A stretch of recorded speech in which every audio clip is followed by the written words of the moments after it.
एक गांव में पीहू नाम की एक साधारण सी लड़की रहा करती थी।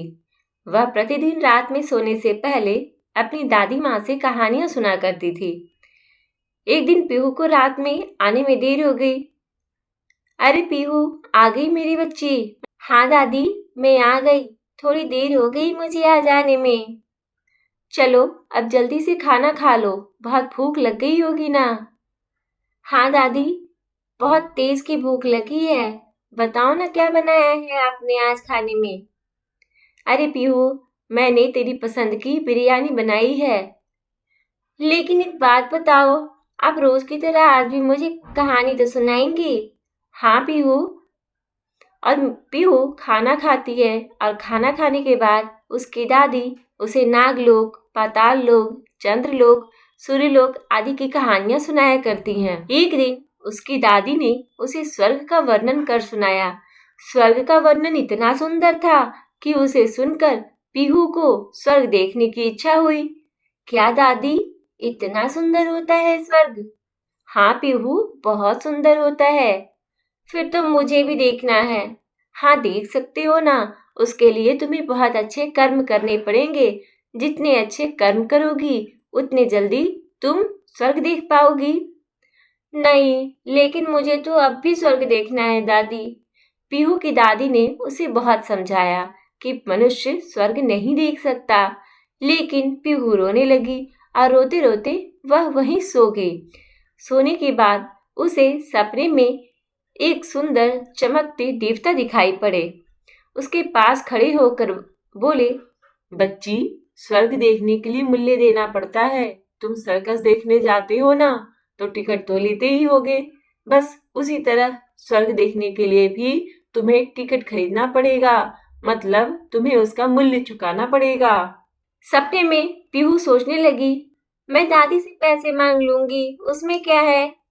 लेकिन देवता ने कहा, स्वर्ग में तुम्हारे रुपए नहीं चलते, यहाँ तो भलाई और पुण्य कर्मों का रुपया चलता है। क्या? मुझे कुछ समझ नहीं आया। अच्छा, एक काम करो बेटा, तुम ये डिबिया अपने पास रखो।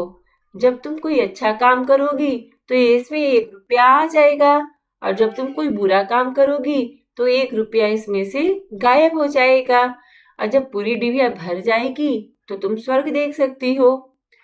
बस उसी वक्त पीहू की नींद टूटी और उठने के बाद उसने अपने बिस्तर पर एक डिबिया पड़ी हुई देखी। उस डिबिया को देखकर पीहू बड़ी प्रसन्न हुई। उसकी दादी ने भी उसे 10 रुपए दिए। पीहू 10 रुपए लेकर जब घर से निकली तो रास्ते में उसे एक भिखारी दिखाई पड़ा। पीहू भिखारी को बिना पैसे दिए ही वहां से भाग जाना चाहती थी। इतने में ही उसने अपने अध्यापक को सामने से आते हुए देखा। वह अध्यापक हमेशा अपने शिष्यों की प्रशंसा किया करते थे। उन्हें देखकर पीहू ने भिखारी को वह 10 रुपए का नोट दे दिया। अध्यापक ने उसे शाबाशी दी, उसकी प्रशंसा की। वाह पीहू, यह बहुत अच्छी बात है। कभी भी किसी भी जरूरतमंद व्यक्ति की मदद करनी चाहिए। तुमने आज बहुत अच्छा काम किया है। शुक्रिया सर। घर लौटकर पीहू ने डिबिया खोली, लेकिन वह डिबिया तो खाली थी। इस बात से पीहू को बड़ा दुख हुआ। वह रोते रोते फिर सो गई। अब सपने में फिर से देवता आए और वह देवता से पूछने लगी, मैंने तो आज उसे जरूरतमंद व्यक्ति की मदद की, लेकिन उस डिबिया में तो 1 भी रुपया नहीं था। कहीं आप मुझसे झूठ तो नहीं बोल रहे? बेटा, तुम्हें तो शाबाशी चाहिए थी जो तुम्हें मिल गई। अब रोती क्यों हो? किसी की लाभ की आशा में जो अच्छा काम किया जाता है वह व्यापार है, पुण्य थोड़ी ना है। इतने में पीहू की नींद खुल जाती है और वह सोचती है, हाँ बात तो वैसे सही है। मुझे अगर सर नहीं दिखाई पड़ते तो मैं उस भिखारी को पैसे भी नहीं देती। दूसरे दिन सुबह पीहू को उसकी दादी ने फिर से 10 रुपए दिए। पैसे लेकर वह बाजार की ओर चली गई। बाजार में जाकर उसने संतरे खरीदे। जब वह संतरे को लेकर अपने घर ला रही थी तो रास्ते में उसका दोस्त चिंकू मिल गया।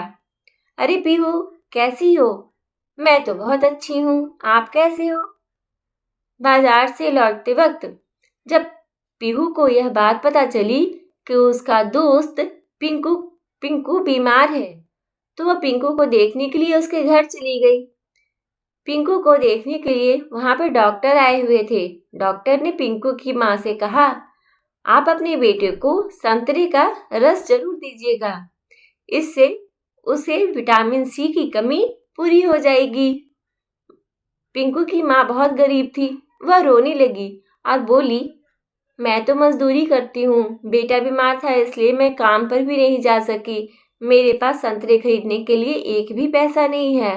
पीहू को पिंकू की माँ की यह हालत देखकर बहुत बुरा लगा। वह पिंकू की माँ के पास गई और बोली, मेरे पास यह संतरे हैं, आप इन्हें ले लो और इसका जूस बनाकर पिंकू को पिला दीजिएगा। पिंकू की माँ ने पीहू को आशीर्वाद दिया। घर जाकर पीहू ने अपनी वह डिबिया खोली तो उसमें 2 रुपए चमक रहे थे। वो 2 रुपए देखकर पीहू बहुत खुश हो गई। उसके अंदर एक अजीब सा आत्मविश्वास जाग गया। उसे लगा कि हाँ, जिंदगी में अच्छा काम करना चाहिए, इससे उसकी वह डिबिया भी पैसों से भर जाएगी और उसे स्वर्ग भी देखने को मिलेगा।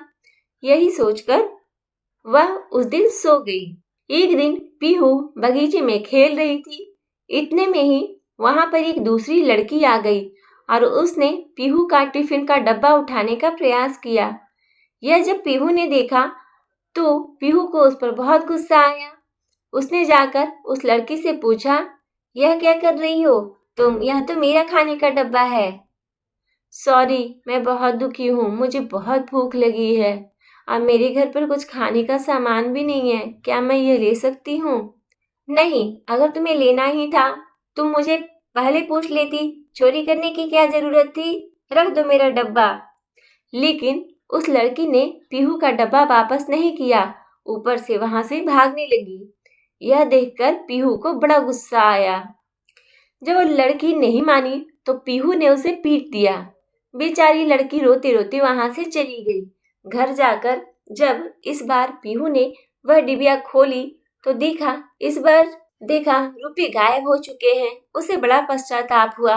उसने सोचा, वह लड़की गलत कर रही थी, अगर वह मुझे खाना मांग लेती तो मैं उसे चुपचाप दे देती, लेकिन वह तो चोरी कर रही थी, इसलिए मैंने पीट दिया। उसी दिन उसके सपने में भगवान आए। उन्होंने उससे कहा, देखो बेटा, भले ही वह लड़की गलत थी और चोरी कर रही थी, लेकिन चोरी करने के पीछे उसका उद्देश्य गलत नहीं था। वह भूख के मारे मजबूर थी, इसलिए तुम्हें उसे पीटना नहीं चाहिए था।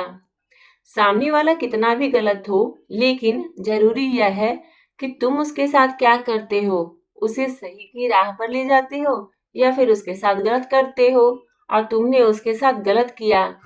जब पीहू नींद से उठी तब उसे बहुत पश्चाताप हुआ। उसने निर्णय कर लिया कि अब वह कभी भी कुछ भी गलत नहीं करेगी। उस डिब्बी को रुपए से भरने के लालच में आकर हमेशा पीहू अच्छे अच्छे काम करती थी। धीरे धीरे उसका स्वभाव भी अच्छा काम करने का हो गया। उसे लगा, कुछ भी कहो, लेकिन लोगों की मदद करने और अच्छा काम करके बड़ा सुकून मिलता है। अच्छा काम करते करते उसकी डिबिया रुपयों से भर गई।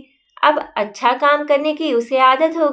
इस कहानी से हमें शिक्षा मिलती है कि हमें हमेशा जरूरतमंद लोगों की मदद करनी चाहिए और किसी के साथ भी कभी भी बुरा बर्ताव नहीं करना चाहिए।